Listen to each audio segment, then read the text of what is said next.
The Houston Texans are one of 7 teams currently looking for a new head coach. But with an unhappy Deshaun Watson and no draft picks, the job is far from desirable. Chris Lovitt and I give our take on the situation. Don't forget to like and subscribe for more NFL videos. So obviously the Houston Texans are one of the 7 teams that are currently looking for a new head coach after they just signed their new GM. There was Nick Cassiero, the former Patriots executive. But yeah, the whole kind of situation in Houston is very almost toxic by now and very confusing and just a very bad environment when you read about what Deshaun Watson is kind of saying, and that he really seems to want out of that organization because they have wasted some of his prime years so far. And it doesn't seem like they're going anywhere. Yeah, you have to feel for Deshaun Watson as well. I mean, he was perfectly poised for a breakout season before this season. I know obviously he pretty much did have a breakout season, but he was almost handicapped from the get go when they obviously traded away his number one target, DeAndre Hopkins. Who's obviously one of the best receivers in the whole NFL. So you feel like the deck was stacked against him before the season, and then if reports are to be believed that he was told he would have a say in any hiring processes, and then they've just completely gone round that and hired without him. It just kind of really seems like the culture for the Texans just isn't right. And I know there's obviously they've got rid of most of the people who were making those decisions. Obviously, they're going to have a new head coach. They've already got Casero in. But yeah, if you're Deshaun Watson, I definitely think this still isn't a good situation for you. If anything, I'd probably argue it's one of the worst across the whole NFL. And yeah, I mean, Deshaun Watson's got a lot of reasons to be annoyed. Yeah, I definitely think it's one of the worst situations. Like it's just a mess. The whole team, the whole organization.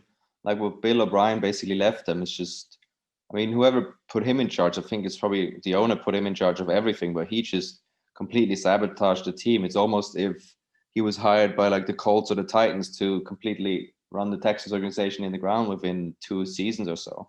Like they have no high draft picks this year. No, not a first round or second round pick.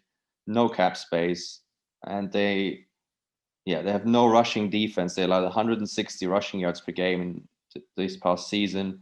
And like you mentioned before, like they kind of told Deshaun Watson, hey, you can be involved in our entire process of who we're going to hire as a GM, and then, of course, who your head coach is going to be. But then the Texans paid a lot of money apparently to a search firm that came out with 2 finalists, Omar Khan and Louis Riddick. And obviously then they went a completely different way. In addition to that, the whole thing that they didn't interview Eric Bieniemy, who was supposedly was the favorite. Like Deshaun Watson really wanted him as his new head coach. So he should get out of there as fast as he can. Yeah, and it's kind of stupid on the part of the Texans, and I would assume the owner would be the one making these decisions. But um, if you're the owner, there's no reason you have to consult any player in the hiring or firing of any coaches. I know obviously a lot of players will have this sort of kind of say. Manning had it in Denver, but there's no reason to tell a player that. So the fact they told him it and then went round it just makes it even more stupid. They've annoyed their franchise player, and pretty much the only great player on that roster. There's very little else on the Texans roster. You've got an aging JJ Watt, a couple of maybe young receivers, but yeah, there's really not much there.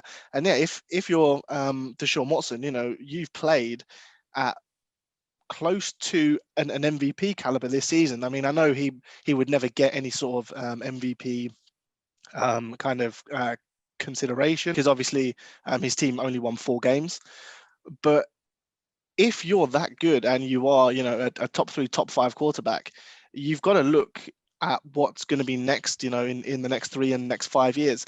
And yeah, they've got no draft capital. They're over the salary cap already. And yeah, there's just kind of nothing bright here that would make me think he should stay or even would consider staying. Yeah.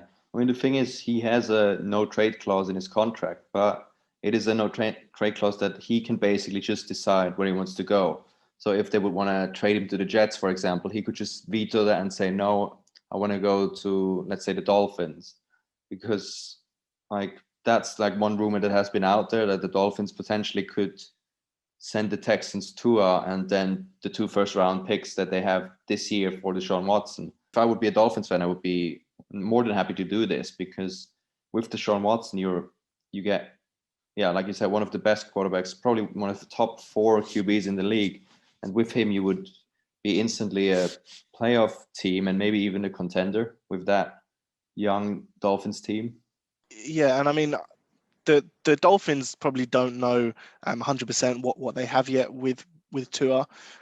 We know he's injury prone. He struggled in some starts this year, and Tua might become a fantastic NFL quarterback. I mean that kind of remains to be seen. But if you're Miami, you've got an excellent defense. There's a great culture there that comes from Brian Flores. And it's an attractive destination, in Florida, South Beach, and with Miami, who have that 3rd overall pick, which quite ironically is actually the Texans' pick, and they have their 2nd round pick, which is pick 36 as well. They're loaded with draft capital to make this move like now. And yeah, if you're Miami, then definitely, yeah, this is something that you would jump at. Yeah, I mean, I think almost every single team in the league should be ready to try to trade for Deshaun Watson. Obviously, not the Packers, not the Chiefs, maybe not the Browns or the Ravens, but The like Bills. or the Bills. Pretty much almost every other team should be like basically, yeah, just be ready to trade whatever to get Yeah. Deshaun Watson.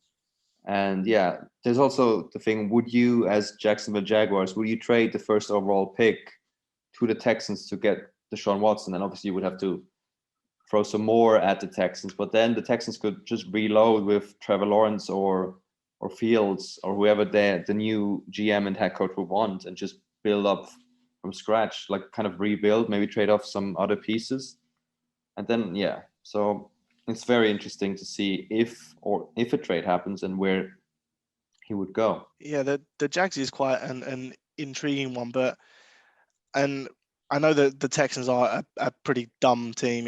They make some stupid moves, but even I couldn't see them sending Deshaun Watson to a division rival.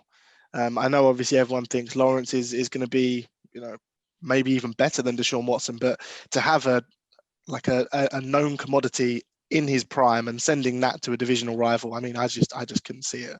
But then again, this is the Texans we're dealing with, so who knows? Yeah, who knows? I mean, but let's hope that the new GM is smarter than the old GM and doesn't run them even further into the ground. But it's definitely a very bad situation to be in going forward.